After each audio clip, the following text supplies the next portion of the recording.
What's up, you guys? I'm not amazing, I'm just mediocre. Welcome back to the channel and this Star Wars Squadrons video. And today, we're going to be breaking down fleet battles, how they work, and how to win them. In Star Wars Squadrons, the fleet battles are the premier game mode and also where you earn your rank points. So if you want to eventually get up to the rank of Galactic Ace, you will have to successfully win these fleet battles. Now, the eventual goal of any fleet battle is to destroy the enemy's flagship, but you can't just fly straight up to it. That flagship will rip you to shreds with its turbo lasers. First, you will have to push through their defensive line of enemy fighters and frigates, and only after you push through these first two waves of enemies will you be able to attack the enemy flagship proper. And even then, it's a complex process that you can make a lot easier by knowing what to destroy on the flagship first. Really quick, if you didn't know this already, in the fleet battle mode, at any given time, you can fly back to your own flagship into the hangar and change out your starfighter. Not only is this a great way to adjust your gameplay style to the changing factors of the fleet battles, it also gives you an instant heal and refills your supplies. You can also do this at your own frigates if you have the advantage in battle. If the morale is on your side, you will have a resupply area that you can fly into, which will both heal your ship completely as well as completely refill any components, your missiles or bombs that you may have used. And so you can fly into these, resupply, and go back in the battle. Now, the whole battle revolves around this morale meter that you'll see at the top of your screen, pushing back and forth. And you push the meter to your side by destroying enemies. You can take out the actual players that you're fighting against. You can also take out the gunships that will be sent at you. Either a Corvette from the Republic side or an Imperial Raider from the Imperial side. And then of course you also have AI squads that are flying around, and you don't want to sleep on these for getting morale on your side. They fly around in squadrons of 4 or 5 of them at a time, and they're worth about half as much as a regular player. But they're much easier to kill. And so if you can find a squadron of these guys hanging around, you can really easily rack up some morale points for your team. Once you've pushed the morale bar to your team's side, you can successfully attack the first wave of defenses, which are the enemy cruisers on the Imperial side or the frigates on the Republic side. And these are pretty heavily defended. They are armed with a bevy of lasers and missiles and are equipped with some powerful shields, and they're also going to be heavily defended by the enemy fighters.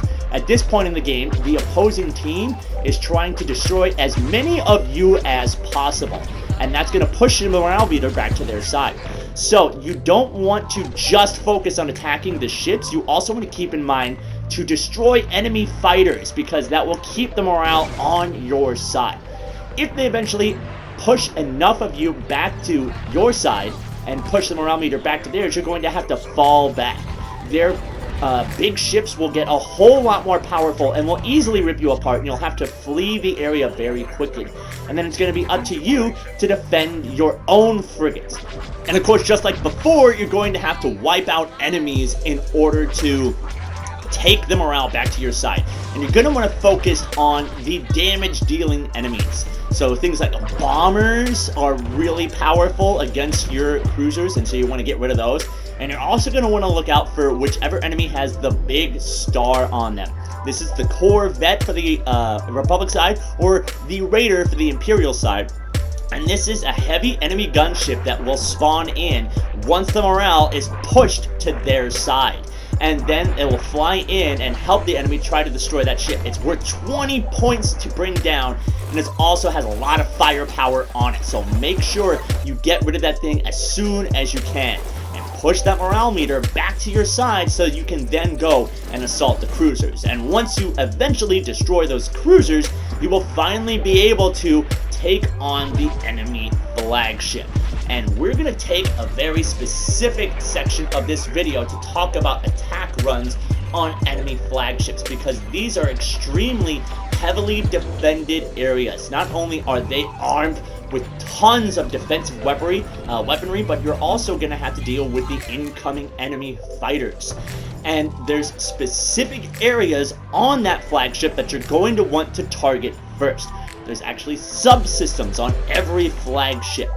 And if you take the time to seek out and destroy these subsystems, it will make the process of taking down that flagship a great deal easier. And if you didn't know, you can actually very easily select the subsystems on the flagship with your targeting wheel. On PlayStation, you hold down your left trigger and that will bring up this targeting wheel, and then if you whip it around to the bottom, there's flagship systems, and this will allow you to target the 4 different subsystems. You have the targeting systems, which control the accuracy of the blasters firing at you from the ship. You have power systems, and this will help you destroy the hull a little bit later, but most importantly are the shield generators. The flagships have extremely powerful shields covering their body, and if you break these shield generators, it will render those shields useless, exposing the enemy flagship to attacks from everywhere. It makes it a whole lot easier to destroy. So I'm going to show you some specific attack runs you can do up against those shield generators using proton torpedoes. Now, this is a specific angle you're coming at because the proton torpedoes are only effective outside of 500 meters, and if you get too close to that subsystem, you will not be able to fire your torpedo. So in order to properly attack the left side shield generator, I'm boosting in from the right side at this specific angle because I can get up underneath the shields and have a direct line of sight at that shield generator with just enough distance to get the lock and fire off my proton torpedo. And if you have charged up blasters at the same time as you do this run, and you can manage your repairs and your shield balancing at the same time, you can easily destroy one of the shield generators in one attack run. It may cost you your life, but if you can destroy the shield generators, like I said, this is the key to being able to take down the enemy flagships. These shield generators are what you're going to want to attack first. And so after you've destroyed that first one, you very simply want to repeat that exact same attack vector on the opposite side. Whenever you're doing an attack run, of course, you want to have some overcharged shields going in. You want to try to overcharge your blasters for that extra attack power. And then you want to have overcharged engines for the boost power. And then once again, coming in just up underneath the angle of the shields, having just enough distance between me and the shield generator to let off that proton torpedo. And now that both shield generators are destroyed, I can very easily start attacking the other subsystems from a very easy and manageable distance, like the targeting system, which, like I said before, will manage the accuracy of the blasters. And if you can destroy the targeting subsystems, and it's going to make your friends have a lot easier time making their own attack runs. And then you can even actually start to pick off each of those turrets one by one now that the shields are exposed, and just gradually make it easier and easier to attack that flagship. And then the final subsystem on any flagship that you're going to want to attack is going to be the power system. On the Imperial Star Destroyer, it's this bulb hanging out on the underside right there. And when you destroy the enemy's power system, what happens there is there's weaknesses that are exposed on the hull. They'll appear in the form of these blue lightning bolts and such. And if you attack those directly, it will do immense damage to the flagship itself and just really make it easy to destroy the enemy's hull. And then after that, it's a simple matter of laying down enough damage on that Star Destroyer's hull in order to put it completely out of its misery. And once you put enough damage in, that thing will blow up and you will come out victorious. And it's gonna be a very similar thing for the Imperial side. However, the locations of those subsystems are a bit different. On the MC-75, the shield generators are located on the underside of the hull on either side of the big spire that protrudes out of the bottom. And I couldn't really find a good proton torpedo attack run that gives enough distance between me and that to effectively get a good lock and torpedo off. So what I do for this one is just directly rush in and then either drop bombs on it or hit it directly with some heavy blaster fire and one of the laser attacks. And because the the TIE bombers have such great speed capabilities over the Y-wings, it's very easy to actually rush in and rush out with a TIE bomber and do some heavy damage in a way that you can't necessarily do with a Y-wing on the Republic side. And I'm actually going to be making a specific video on how to abuse the TIE bomber to win your battles every single time. So keep your eyes out for that one. But just like I said before, you want to take out those shields, and then it's the power systems on the bottom spire and the targeting systems on the top spire. So just like the Star Destroyer on the MC-75, you want to go ahead and take out those subsystems one at a time. Shield generators first to bring down those shields, and then take down those subsystems one at a time. And then just like before, after that, it's a matter of attacking that hull.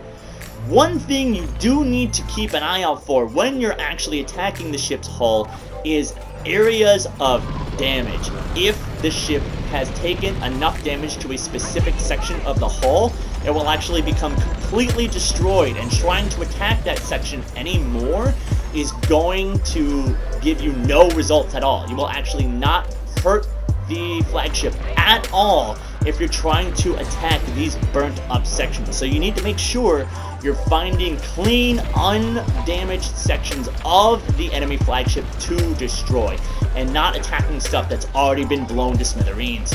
And just like that Star Destroyer, eventually, with enough damage on that hull, the MC-75 will go down. And once that flagship is down, the day is yours, the game is won, and you will emerge victorious. Now, of course, all of this is easier to accomplish if you have a coordinated team to work with, when you're actively communicating about your targets and planning attack runs together. Like, if multiple people are doing these attack runs on the shield generators at the same time, like if you have two players that are both attacking one shield generator, you can knock out both shield generators in one pass. But even if you're playing solo, it's totally possible to come out on top and carry your team to victory, like I did in this match where I had almost 100,000 capital ship damage. And if you want to know how I did that with my TIE bomber, make sure you subscribe to the channel and hit that notification bell, because that'll be the next video drop in a couple days. In the meantime, I'm not amazing, I'm just mediocre, and I'm out.